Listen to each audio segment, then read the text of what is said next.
এমন একটি দোয়া রয়েছে, পৃথিবীর কোনো ইমানদার নারী পুরুষ যদি সেই দোয়াটি পাঠ করে, আল্লাহ তাআলা তার আমল নামার মধ্যে 30 কোটি নেকি দিবেন। সুবহানাল্লাহি ওয়া বিহামদি, 30 কোটি নেকি। আমি যদি বলি মিথ্যা হবে না, এর চেয়ে আরও বেশি নেকি আল্লাহ দিবেন। 30 কোটি কেন, এর চেয়ে আরও বেশি নেকি আল্লাহ তাআলা আপনার আমল নামার মধ্যে দিবেন যদি দোয়াটি পাঠ করেন। শুধু তাই নয়, আপনার বাড়িঘরের অভাব অনটন আল্লাহ তাআলা দূর করে দিবেন, রিজক বৃদ্ধি করে দিবেন, সম্মান বৃদ্ধি করে দিবেন। দোয়া করলে দোয়া কবুল হয়ে যাবে। আপনার ছেলে মেয়েদের অশান্তি আল্লাহ তাআলা দূর করে দিবেন। আপনার স্বামী স্ত্রীর মধ্যে যদি মিল মোহাব্বত ভালোবাসার ইদ্দত নাই থাকে, আপনি দোয়াটি পাঠ করবেন। অভাবের মধ্যে থাকলে দোয়াটি পাঠ করবেন। ঋণগ্রস্ত হয়ে গেছেন, বেশি বেশি দোয়াটি পাঠ করেন, দেখবেন আপনার সকল চাহিদা আল্লাহ পূরণ করে দিয়েছেন। আর যে সমস্ত ভাই বোন ইনকামের মধ্যে খুবই দুর্বল হয়ে গেছেন, ইনকাম হচ্ছে না, দোয়াটি সকালে বিকেলে পাঠ করেন, আল্লাহ তাআলা ইনকামের মধ্যে বরকত দিবেন ইনশাআল্লাহ। দোয়াটি সরাসরি রাসূলুল্লাহ সাল্লাল্লাহু আলাইহি ওয়াসাল্লামের একজন স্ত্রী তাকে শিখিয়ে দিয়েছিলেন জোহাইনিয়ার। রাসূলুল্লাহ সাল্লাল্লাহু আলাইহি ওয়াসাল্লাম নিজের স্ত্রীকে শিখিয়ে দিয়েছেন। এজন্য আমি বলবো, আমরা মুসলমান, আমরা যদি নবীজি সাল্লাল্লাহু আলাইহি সাল্লামের শিখানো দোয়াটি পাঠ করতেই পারি, 30 কোটি কেন, এর চেয়ে আরও বেশি নাকি আমাদেরকে দিবেন। অত্যন্ত গুরুত্বপূর্ণ। ভিডিওটিতে কেউ অমনোযোগী থাকবেন না। ভিডিওটি শুরু থেকে শেষ অবধি অলমোস্ট দেখতেই থাকুন। আর হ্যাঁ, এখনো পর্যন্ত যে সমস্ত ভাই বোন লাইক করেন, অবশ্যই একটি লাইক দিয়ে ফেলেন। আর চ্যানেলটি সাবস্ক্রাইব করে পাশেই থাকুন নিত্য নতুন ইসলামিক বিভিন্ন আমলের ভিডিও পাওয়ার জন্য। সম্মানিত দিনী ভাই বোন, নেক আমল ছাড়া আপনার আমল নামার মধ্যে কি আছে নাই, এটা আল্লাহ তাআলাকে দেখাইতে হবে। আল্লাহ তাআলাকে যদি নেকি আছে, ভালো কাজ করেছেন, এটাই যদি আপনি আল্লাহ পাক রব্বুল আলামিনকে দেখাইতে পারেন, তাহলে পরিষ্কার কথা জান্নাতে যেতে পারবেন। আর যদি আপনার আমল নামার মধ্যে এমন এমন কাজ, গুনাহ আর গুনাহ ছাড়া কিচ্ছু নাই, যদি গুনাহ নিয়ে কবরে যান, কবরের মধ্যে অশান্তির মধ্যে থাকতে হবে। যদি গুনাহ নিয়ে যদি হাসরের ময়দানে ওঠেন, ওই দিন কিন্তু জাহান্নামে যাওয়া ছাড়া আর কোনো ওয়াই থাকবে না। যদি আপনার আমল নামার মধ্যে গুনাহ আর গুনাহ থাকে,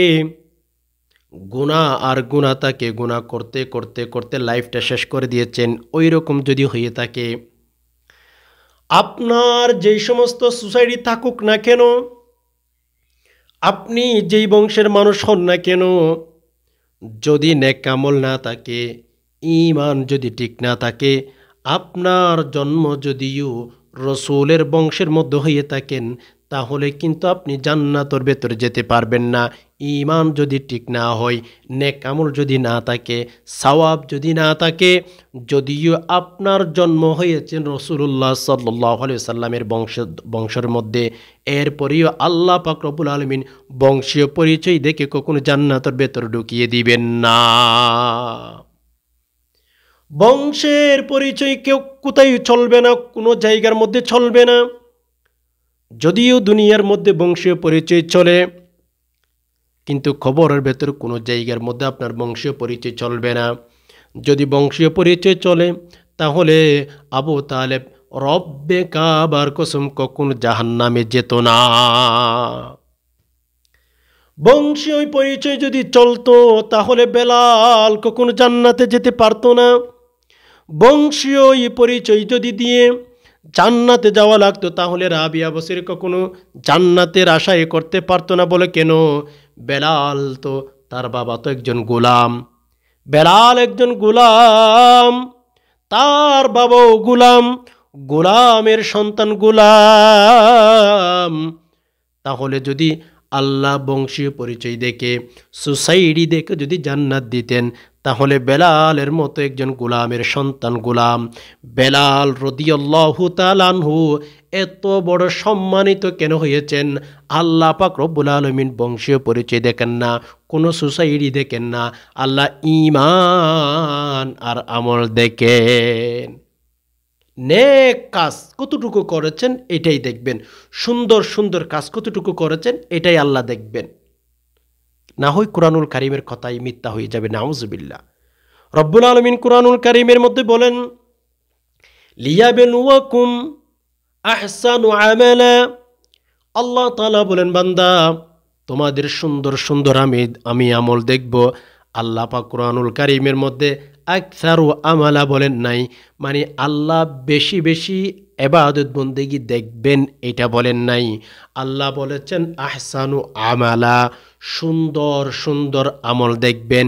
যেই আমলের মধ্যে ইখলাস থাকবে, যেই আমলের মধ্যে ঈমান ঠিক থাকবে, যেই আমলের মধ্যে আপনি আমল করেছিলেন আল্লাহ তাআলাকে দেখানোর জন্য, যখন সব ঠিকঠাক করে যখন অল্প ইবাদত বন্দেগী করবেন, আল্লাহ রসুল বলেন তোমাকে আল্লাহ পাক রব্বুল আলামিন জান্নাতের ভেতরে ঢুকিয়ে দিবেন। এই জন্য কোনো সুসাইডই চলবে না। জুহাইরা রাদিয়াল্লাহু তাআলা আনহা রাসূলুল্লাহ সাল্লাল্লাহু আলাইহি ওয়াসাল্লামের একজন স্ত্রী, নবীজি মুহাম্মদুর রাসূলুল্লাহ সাল্লাল্লাহু আলাইহি ওয়াসাল্লাম জুহাইরিয়াকে একটা দোয়া শিখিয়ে দিয়েছিলেন। নবীজি যখন মসজিদে নববীর মধ্যে নামাজ পড়ার জন্য যাচ্ছিলেন, নবীজির স্ত্রী জায়নামাজের মধ্যে বসা। নবীজি মসজিদে নববীর মধ্যে গেলেন। মসজিদে নববীর মধ্যে গিয়ে যখন ফজর নামাজ আদায় করলেন, নবীজি মুহাম্মদুর রাসূলুল্লাহ সাল্লাল্লাহু আলাইহি ওয়াসাল্লাম নামাজ শেষ করলেন। নামাজ শেষ করার পরে সাহাবীদেরকে নিয়ে অনেক দিনের আলোচনা করেছেন নবীজি। এরপরে ইশরাক আদায় করার পরে রাসূলুল্লাহ সাল্লাল্লাহু আলাইহি ওয়াসাল্লাম বাড়িতে আসলেন। তখন নিজের স্ত্রীকে জায়নামাজের মধ্যে বসা দেখলেন।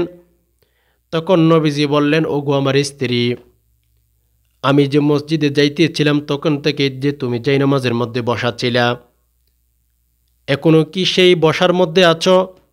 বলে, হ্যাঁ ইয়া রাসূলুল্লাহ, আপনি যখন থেকে মসজিদের মধ্যে গিয়েছিলেন নামাজ পড়ার জন্যে, তখন থেকে আমি এই পর্যন্ত জায়নামাজ থেকে উঠি না ইয়া রাসূলুল্লাহ। নবীজি সাল্লাল্লাহু আলাইহি ওয়াসাল্লাম বলেন, তাহলে ওগো আমার স্ত্রী, তোমাকে এমন একটি কি দোয়া শিখিয়ে দেব, যেই দোয়াটি পাঠ করলে আমি যে মসজিদে গেলাম, মসজিদ থেকে আসলাম, তুমি জায়নামাজের মধ্যে বসা ছিলা, এই যে জায়নামাজের মধ্যে বসে বসে তাসবিহ তাহলিল আমল ওজিফাগুলো করতেছিলা, এই যে 4-5-6 ঘন্টা পর্যন্ত তুমি যে জিকির আমল তাসবিহ তাহলিল করেছ, এর চেয়ে বেশি বেশি নাকি আল্লাহ তোমাকে দিবে। ওগো স্ত্রী, বলো তোমাকে সেই দোয়াটি শিখিয়ে দেব কিনা। রাসূলুল্লাহ সাল্লাল্লাহু আলাইহি ওয়াসাল্লামের স্ত্রীগণ তো আমলের জন্য পাগল, ঠিক না? এরা তো আমলের কথা বললেই পাগল হয়ে যাইতেন, আমল করবে এটাই চাইতেন তারা। রাসূলুল্লাহ সাল্লাল্লাহু আলাইহি ওয়াসাল্লামের স্ত্রী বললেন, ইয়া রাসূলুল্লাহ, ইয়া হাবিবাল্লাহ, কতই না ভালো হইতো যদি দোয়াটি শিখিয়ে দিতেন। আল্লাহ তারা তো আমলের জন্য পাগল। বর্তমান সমাজের মা বোনদের অবস্থা, সবাই না, কিছু মহিলা আছে অনেক ভালো, নামাজ পড়েন, স্বামীর টাকা পয়সা দেখেন না, স্বামী নামাজ পড়ে না ওইটা নিয়ে টেনশন করে, স্বামী দিন মতো চলে না ওইটা নিয়ে টেনশন করে। অনেক মা বোন আছেন আলহামদুলিল্লাহ। কিন্তু আমি বলবো মেরে দোস্ত শুনেন, কিছু মহিলা আছে শুধু টাকা টাকা, সাজগুজ করার জন্য, পাত্রীর জন্য পাগল হয়ে যায়, মরিয়া হয়ে যায়, ঠিক না? রাসূলুল্লাহ সাল্লাল্লাহু আলাইহি ওয়াসাল্লামের স্ত্রীগণ ছিলেন আমল করার জন্য পাগল পারা। আল্লাহকে কিভাবে রাজি করা যায়, দুনিয়া থেকে ঈমান আমল ঠিক করে কিভাবে দুনিয়া থেকে বিদায় হওয়া যায়, ওই চিন্তাই নিয়ে তারা সব সময় চিন্তার মধ্যে মগ্ন থাকতেন। নবীজির স্ত্রীকে যখন বললেন, তোমাকে কি এমন একটি দোয়া শিখিয়ে দেব, যেই দোয়াটি পাঠ করলে তোমাকে আল্লাহ তাআলা, তুমি যে 4-5 ঘন্টা ধরে তাসবিহ তাহলিল আমল ওজিফা এগুলো নিয়ে ব্যস্ত ছিলা, সেই পরিমাণ নেকি আল্লাহ তোমাকে দিয়ে দিবেন। রাসূলের স্ত্রী বললেন, হ্যাঁ হ্যাঁ, আমাকে দোয়াটি শিখিয়ে দেন। এই যে নিজের স্ত্রীকে ওই সময়ের মধ্যে আজকের দোয়াটি নবীজি শিখিয়ে দিয়েছিলেন।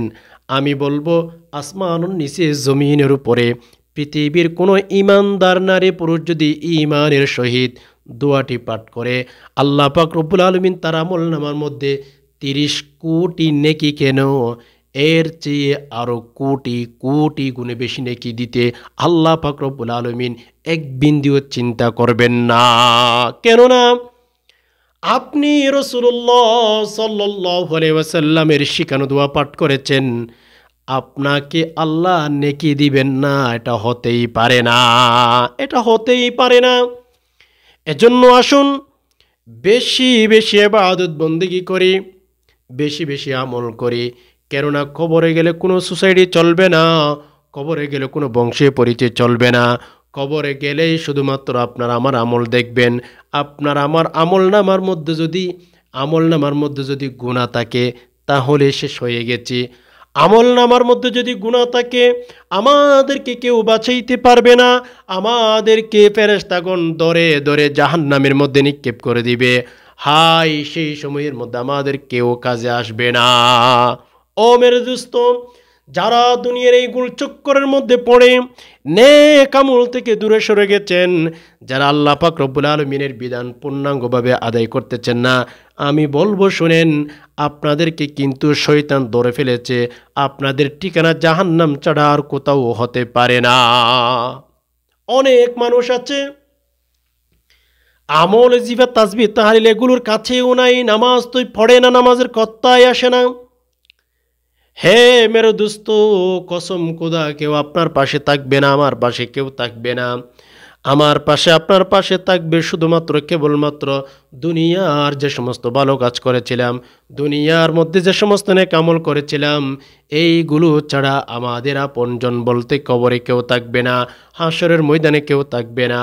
আমরা যখন ফুলসিরাত পার হব তখন আমাদের পাশে কেউ থাকবে না, শুধুমাত্র কেবলমাত্র আমাদের নেক আমলের প্রয়োজন হবে। আল্লাহ পাক রব্বুল আলামিনকে দেখাইতে হবে যে আল্লাহ, আমার আমল নামাটা আপনি খুঁজে দেখেন, আমি কত কত বেশি নেক আমল করেছি। আল্লাহকে যদি দেখাইতে পারেন আল্লাহ আমার আমল নামার মধ্যে অনেক অনেক নেকি আছে, তাহলে আমার বিশ্বাস হয় আল্লাহ পাক রব্বুল আলামিন আপনাকে ক্ষমা করে দিয়ে জান্নাতের ভেতরে ঢুকিয়ে দিতে একটুও দেরি করবেন না। এজন্য সকালে বিকালে দোয়াটি পাঠ করবেন, যেই দোয়াটি নিজের স্ত্রীকে মুহাম্মাদুর রাসূলুল্লাহ সাল্লাল্লাহু আলাইহি ওয়াসাল্লাম শিখিয়ে দিয়েছিলেন। সহিহ শুদ্ধভাবে পাঠ করবেন। দোয়াটি হচ্ছে সুবহানাল্লাহি ওয়া বিহামদিহি আদাদা খালকিহি ওয়া রিদা নাফসিহি ওয়া জিনাতা আরশিহি ওয়া মিদাদা কালিমাতিহি। সুবহানাল্লাহি ওয়া বিহামদিহি আদাদা খালকিহি ওয়া রিদা নাফসিহি ওয়া জিনাতা আরশিহি ওয়া মিদাদা কালিমাতিহি। এই দোয়াটি যদি আপনি আমি পৃথিবীর কোনো ইমানদার নারী পুরুষ পাঠ করতে পারে, আল্লাহ তাআলা তার আমলনামার মধ্যে যত সৃষ্টি আছে সেই পরিমাণ নেকি আল্লাহ দিয়ে দিবেন। এজন্য দোয়াটি বেশি বেশি পাঠ করবেন, ইনশাআল্লাহ অনেক অনেক নেকি আপনি পেয়ে যাবেন। আশা করি বিষয়টি বুঝতে পেরেছেন। আল্লাহ তাআলা আমাদের সকলকে বেশি বেশি নেক আমল করে দুনিয়া থেকে বিদায় হওয়ার তৌফিক দান করুক, আমিন। প্রিয় দর্শক, ভিডিওটি যদি দেখে ভালো লাগে থাকে অবশ্যই একটি লাইক দিয়ে ফেলেন আর শেয়ার করে অন্যান্য ভাইদেরকে দেখার সুযোগ করে দিবেন। এই ছিল এলোমেলো বিক্ষিপ্ত কিছু আলোচনা। এতক্ষণ পর্যন্ত যে সমস্ত ভাই বোন ব্যস্ত থাকার পরেও সময় দিয়ে সবর করে ভিডিওটি দেখছেন, আল্লাহ তাআলা আপনাদের সকলকে ভালো রাখুক, শান্তিতে রাখুক, নিরাপদে রাখুক, আমিন। হাদা মা ইনদি ওয়ালিল মিনদাল্লাহ আলাইহি তাওয়াক্কালতু ওয়া ইলাইহি উনীব। আসসালামু আলাইকুম ওয়া রাহমাতুল্লাহি ওয়া বারাকাতুহু।